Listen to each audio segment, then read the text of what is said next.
कोमल वर्मा, मनीषा कुमारी, सृष्टि गोयल, अनुष्का, निकिता अंजना, रुचि कुमारी, ज्योति मीणा, पूजा मीणा भी आ गई।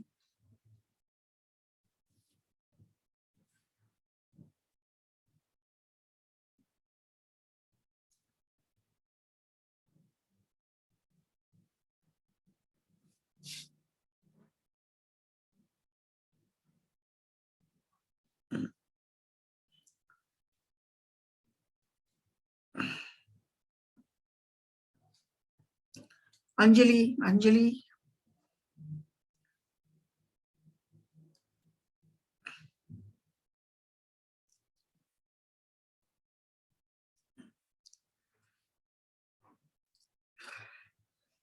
साक्षी यादव,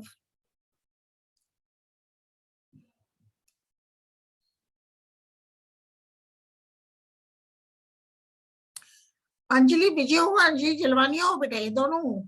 अंजलि क्या लिखा हुआ है बेटा? अंजलि जलवानिया हो, अंजलि विजय हो। मैम अंजलि विजय। अंजलि विजय, ओके बेटा, फाइन, अंजलि विजय, ठीक है बेटा, अटेंडेंस लगा देंगे आपकी। साक्षी यादव तो आई गई, अंजलि विजय, ओके बेटा। अपेक्षा भी आ गई।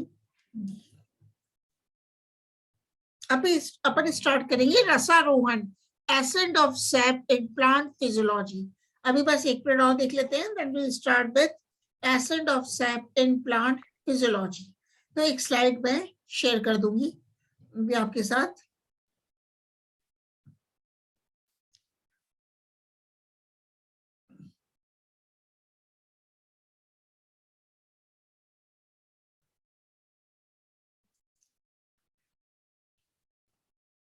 हाँ चलो, अब तक स्टार्ट ही करते हैं, बढ़ाते रहिए, है ना।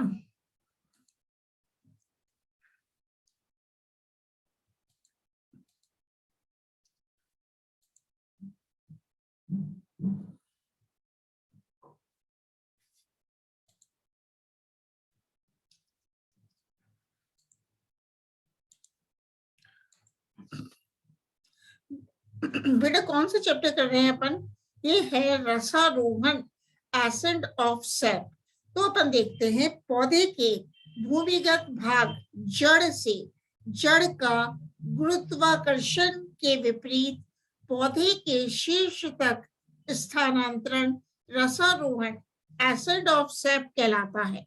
तो पादप जड़ों द्वारा जल का अवशोषण करते हैं तथा वायवीय भाग मुख्य रूप से पत्तियां अधिकतर अवशोषित जल का वाष्प उत्सर्जन, ट्रांसपिरेशन के रूप में उपभोग करते हैं।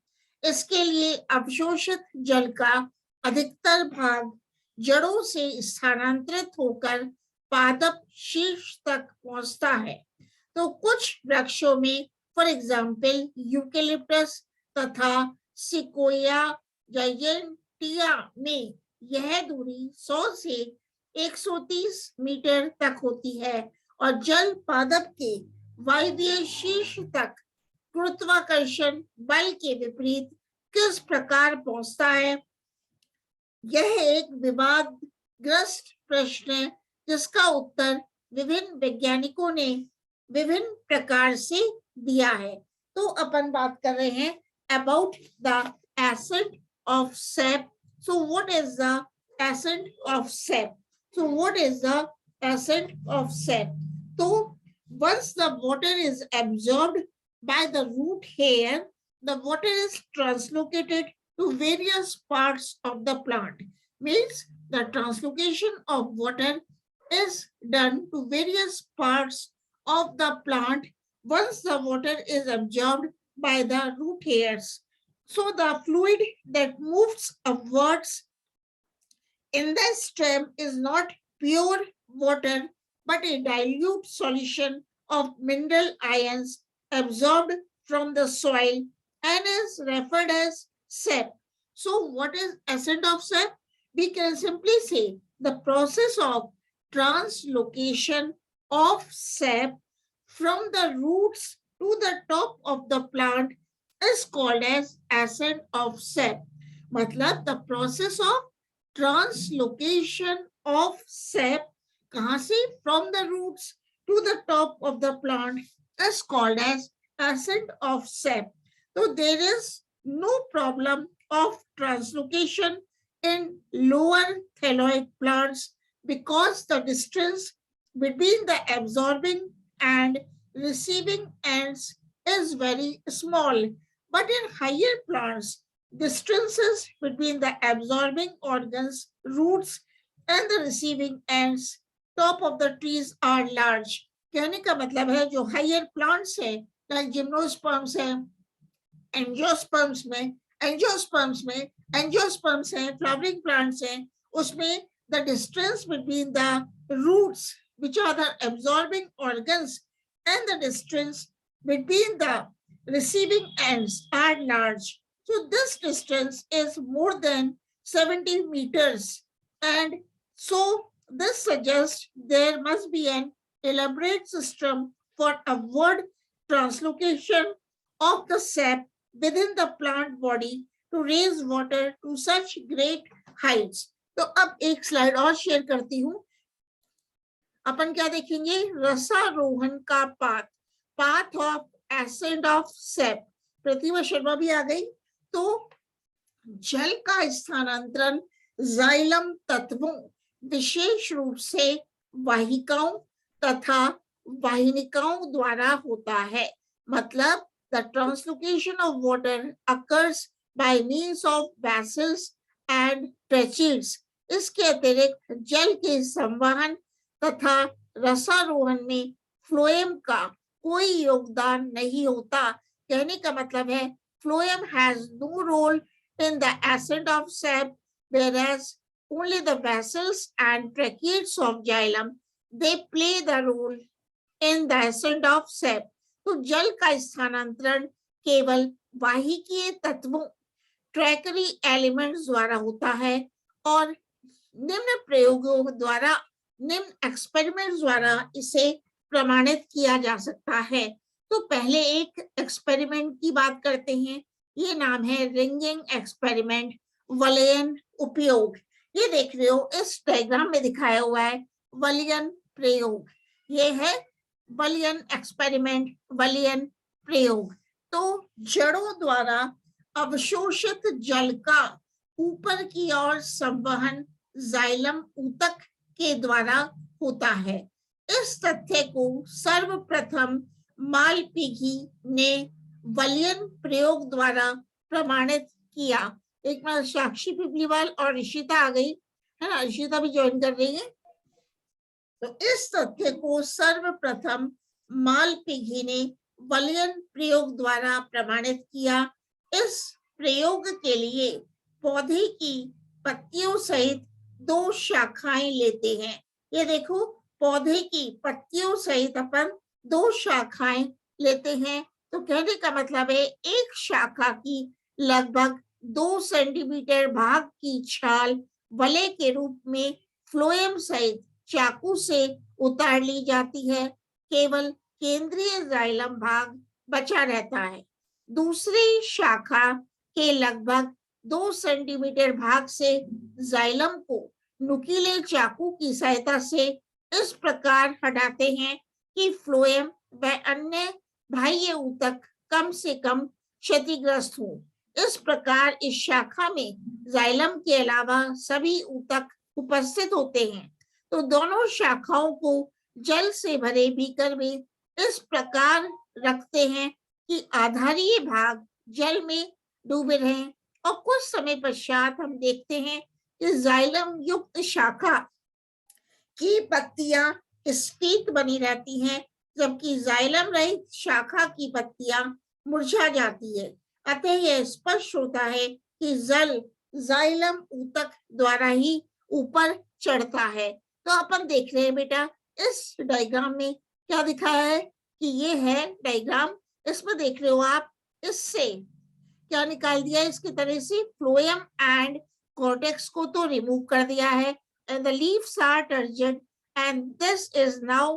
इस शाखा को अपन ने जल से भरे बीकर में रख दिया है. तो अपन ये देखते हैं, क्या निष्कर्ष निकालते हैं कि जाइलम युक्त शाखा की पत्तियां स्फीत बनी रहती हैं. मतलब जो जाइलम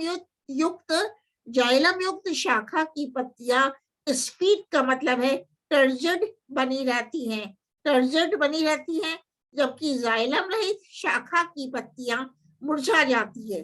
तो यह स्पष्ट होता है कि जल जाइलम ऊतक द्वारा ही ऊपर चढ़ता है। तो इसको मैं इंग्लिश में भी इसको एक्सप्लेन कर देती हूँ, ठीक है। मतलब what is the path of ascent of sap? What is the path of ascent of sap? So the water is conducted upwards by the trachea elements, that is the tracheids and vessels. We can say that the translocation of water upwards occurs by means of tracheids and vessels. So in the young herbaceous plants, almost all the trachea elements participate in this process, but in large woody trees, the trachea elements of बेटा आवाज आवाज आ रही है, आवाज आ रही है बेटा, आवाज आ रही है, मतलब बेटा आवाज बंद करो। हाँ बेटा, in young herbaceous plants, almost all the trachea elements participate in this process, but in large woody trees, the trachea elements of only the sap wood are functional. So, following two experiments show that the ascent of sap takes place through the trachea elements, takes place through the trachea elements. तो मैं किसकी बात करी थी अभी? Ringing experiment, which is also called as girdling experiment. तो क्या करते हैं? This ringing experiment was first done by Malpighi. इसको किसने दिखाया था, डेमोन्स्ट्रेट किया था? Ringing experiment was first done by Malpighi, and it consists of removing a ring of bark. Ringing experiment में क्या करते हैं? We remove a ring of bark, that is all the tissues outside the vascular cambium are removed. So in ringing experiment, Malpighi removed the ring of bark, and this also includes the vital tissue of the phloem. So two small twigs or branches are taken. Ringing experiment में क्या करते हैं? दो शाखाएं लेते हैं. Two small twigs, टहनियां or branches are taken, and girdle or a ring of bark is removed from one of these branches by a sharp knife. और एक sharp knife के द्वारा क्या करते हैं अपन ने? A ring of bark की एक वलय को remove कर देते हैं from one of these branches. अपन ने कितनी शाखाएं ली? We take two branches. तो एक शाखा में से अपन क्या करते हैं? We remove a ring of bark from one of the branches, and this ring of bark is removed by a sharp knife. And in the second twig or branch, xylem is removed by careful manipulation without causing much injury to the bark, or the xylem is blocked with wax or grease. दूसरी शाखा में क्या करते हैं? अपन xylem को remove कर देते हैं, जाइलम को हटा देते हैं, पर अपन को क्या प्रिकॉशन लेते हैं? We do not injure the bark.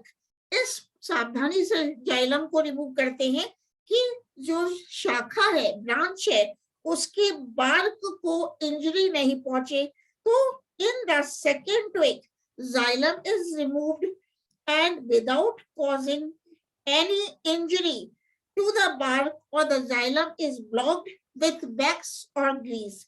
Thus, the girdle part of the first twig consists of only xylem, while the second twig has all the tissues except xylem. So both the twigs are placed in separate beakers containing water. After some time, the leaves on first twig appear turgid, while the leaves on the second twig with no or blocked xylem droop. So the leaves appear turgid in the first case because they continue to receive water in the presence of xylem. In the second twig, The leaves wilt because there is no conduction of water due to the absence or blocked xylem elements. So this experiment shows that water is conducted by the xylem. So water is conducted by xylem. This has been very well proved by the girdling और ringing experiment. तो इसको मैंने इससे भी दिखाया है, जैसे अभी एक्सप्लेन किया था. ये देखो बेटा कि अपन ने बताया था कि रिंगिंग एक्सपेरिमेंट मैंने लिया था ये वलयन प्रयोग द्वारा. तो जड़ों द्वारा अवशोषित जल का ऊपर की ओर संवहन जाइलम ऊतक के द्वारा होता है. तो इस तथ्य को सर्वप्रथम माल पिघी ने वलयन प्रयोग द्वारा प्रमाणित किया. तो इस प्रयोग के लिए बेटा पौधे की पत्तियों सहित 2 शाखा लेते हैं. तो एक शाखा में क्या करते हैं अपन, एक शाखा की छाल वलय के रूप में फ्लोएम सहित चाकू से उतार ली जाती है. केवल केंद्रीय जाइलम भाग बचा रहता है. छाल को फ्लोएम से उतार लिया और केवल केंद्रीय जाइलम भाग बचा रहता है. लेकिन दूसरी शाखा के लगभग 2 सेंटीमीटर भाग से केवल जाइलम को नुकीले चाकू की सहायता से इस प्रकार हटाते हैं कि फ्लोएम व अन्य बाह्य ऊतक कम से कम क्षतिग्रस्त हो. अब इस प्रकार इस शाखा में जाइलम के अलावा सभी ऊतक उपस्थित होते हैं. तो कुछ समय पश्चात हम देखते हैं कि जाइलम युक्त शाखा की पत्तियां स्फीत बनी रहती हैं, क्योंकि जाइलम रहित शाखा की पत्तियां मुरझा जाती हैं. तो आप ये देख रहे हो. अब इसका सेकंड देखेंगे, अभिरंजन गमन प्रयोग. तो मूवमेंट ऑफ डाइज, अभिरंजक गमन, ये भी एक प्रयोग है. इसके लिए बालसम पादप की एक तरुण शाखा लेते हैं और इस शाखा को इयोसिन रंजक के तनु विलयन से भरे बीकर में रखते हैं. तो ये देखो बेटा, इस बीकर में क्या है, इयोसिन सॉल्यूशन. इस बीकर में क्या दिख रहा है, इयोसिन सॉल्यूशन. और ये जो ब्रांच है ये पादप है. पादप किसकी है, इसकी तरुण शाखा बालसम है.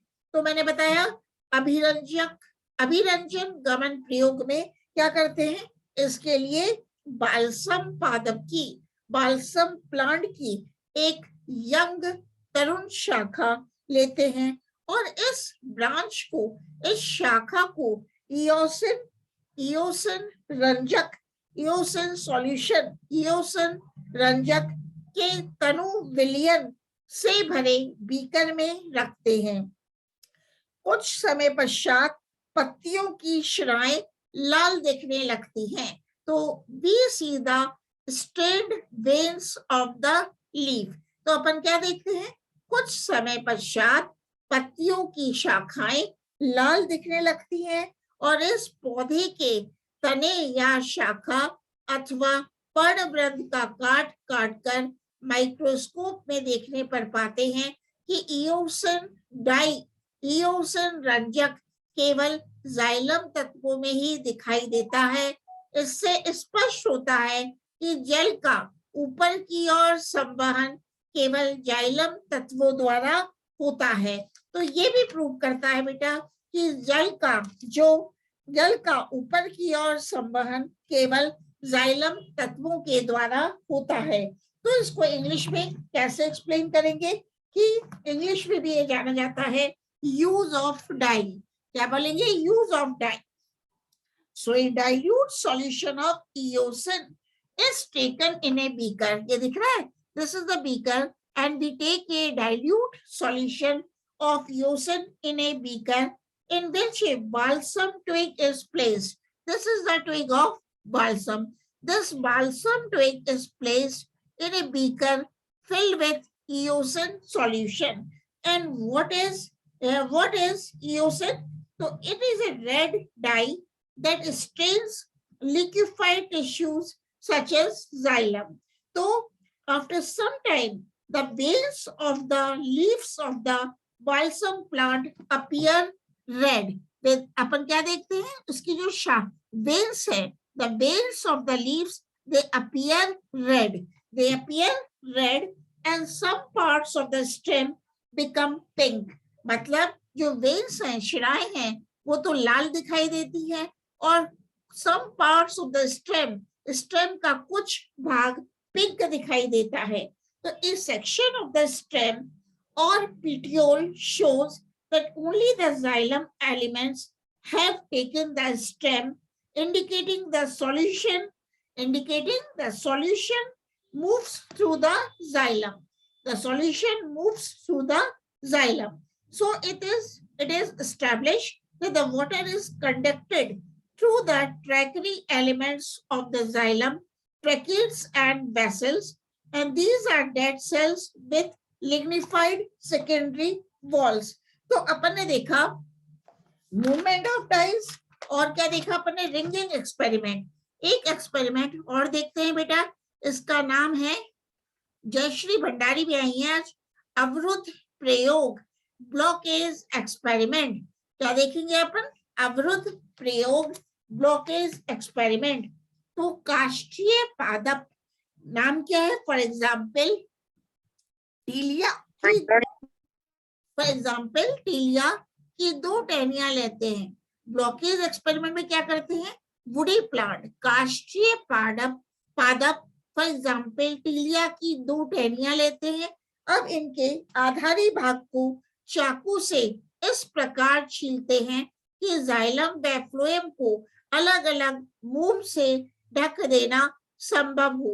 देखो बेटा, अपन ने 2 ट्विग्स लिए हैं, 2 टहनियां लिए हैं और इनको अपन क्या करते हैं, टीलिया की टहनियां हैं.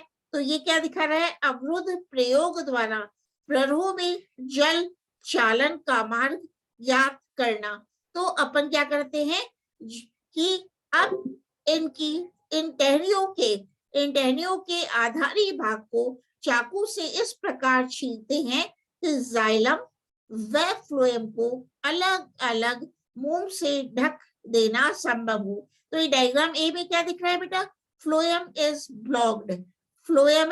Blocked by means of wax, और डायग्राम बी में जाइलम इज ब्लॉक्ड. तो जाइलम को मोम से ढक देते हैं और ए डायग्राम को फ्लोएम को मोम से ढक देते हैं. इनमें से एक टहनी के आधारी भाग पर जाइलम को व दूसरे टहनी के फ्लोएम को पिघले मोम द्वारा अवरुद्ध कर देते हैं तथा इन्हें जल से भरे बीकर में रख देते हैं. तो कुछ समय पश्चात हम देखते हैं कि जाइलम अवरुद्ध टहनी मुरझा जाती है. तो जाइलम ब्लॉक्ड है बेटा, जाइलम अवरुद्ध टहनी मुरझा जाती है, मतलब दिस ट्विग विल्ट्स, मतलब मुरझाना, जबकि फ्लोएम अवरुद्ध टहनी स्फीत बनी रहती है, मतलब the twig in which the phloem was blocked, it remains turgid. इससे स्पष्ट होता है कि केवल जाइलम ही जल के आरोहण के लिए उत्तरदायी है, फ्लोएम नहीं. इससे क्या स्पष्ट हुआ कि केवल जाइलम ही फ्लोएम के लिए, जाइलम ही उत्तरदायी है, जाइलम ही जल के आरोहण के लिए उत्तरदायी है और फ्लोएम नहीं. तो अपन इंग्लिश में भी इसको डिस्कस कर लेते हैं एक बार. इसको मैं बता देती हूँ, दसी को इंग्लिश में बता देती हूँ कि मतलब one of the experiments is blockage experiment. In the blockage experiment, we take two twigs of woody plant called as tilia. Then when 2 twigs are taken and the basal part of the twigs are cut by the knife in such a manner that in one of the twig, xylem is blocked by means of the wax, and in another twig, phloem is blocked by means of wax. And then these twigs in which the phloem is blocked and the another twig in which the xylem is blocked are placed in a beaker full of water. Then sometime we see that the twig in which the xylem is blocked, it gets wilted. The twig whose xylem was blocked it gets wilted, whereas the twig in which the phloem was blocked, it remains turgid. So we can say that केवल केवल जल के मतलब अपन कह सकते हैं xylem ही जल के आरोहण के लिए उत्तरदायी है, फ्लोएम नहीं। तो इन प्रयोगों से स्पष्ट होता है कि जल का परिवहन केवल जाइलम बाह्यकीय तत्वों द्वारा होता है, बाह्यकीय तत्वों द्वारा होता है, जिसमें इनकी भित्तियों का सूक्ष्म योगदान होता है।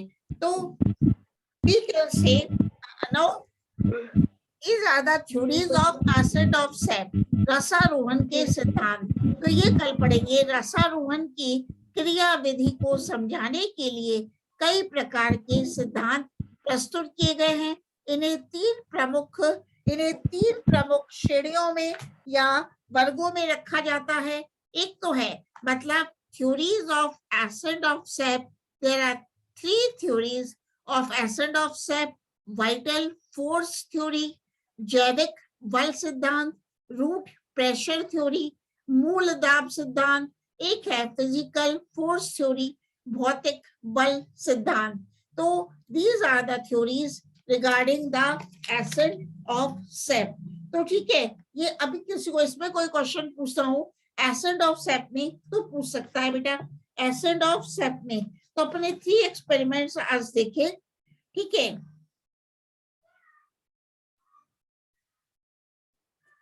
मतलब the mechanism of ascent of sap can be explained by means of theories, and these theories are classified into 3 categories.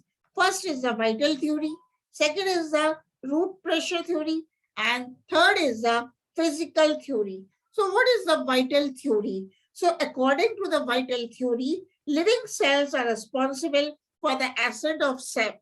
Vital theory क्या कहती है? According to the vital theory, living cells are responsible for the ascent of the sap, and these theories, once considered to be the major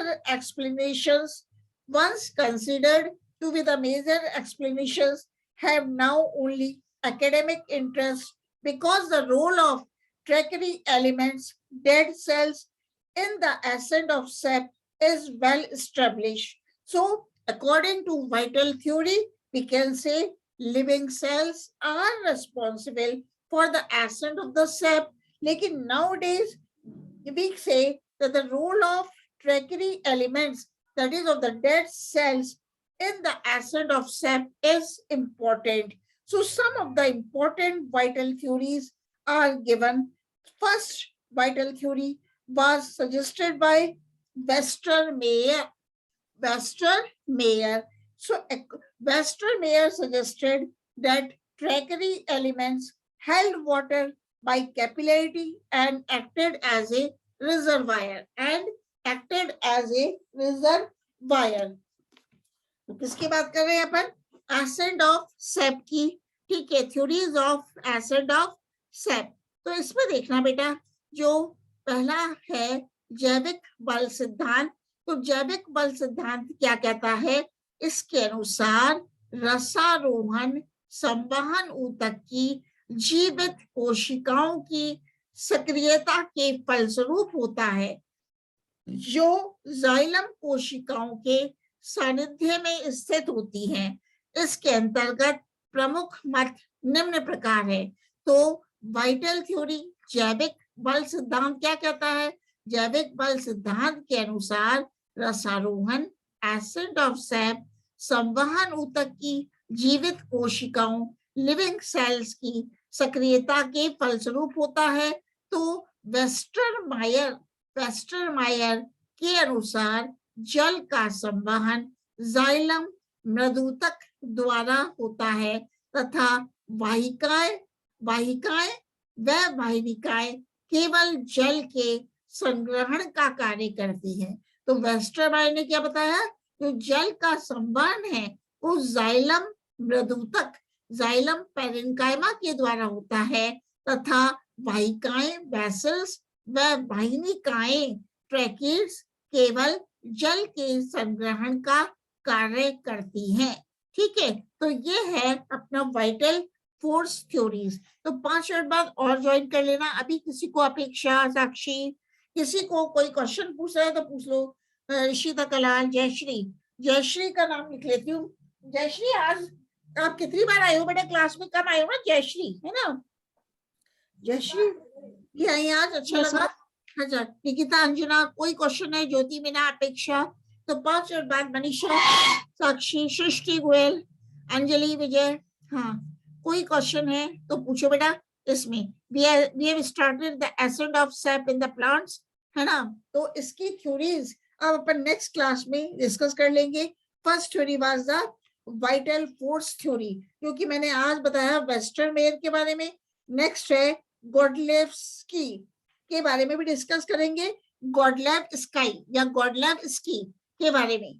अब पूछो किस पूछा है तो 5 minute बाद you join after some time. Apeksha, Srishti, कोई क्वेश्चन है? अंजलि, विजय, साक्षी यादव, ऋषिता कलाल, जयश्री भंडारी, प्रतिभा, प्रतिभा शर्मा,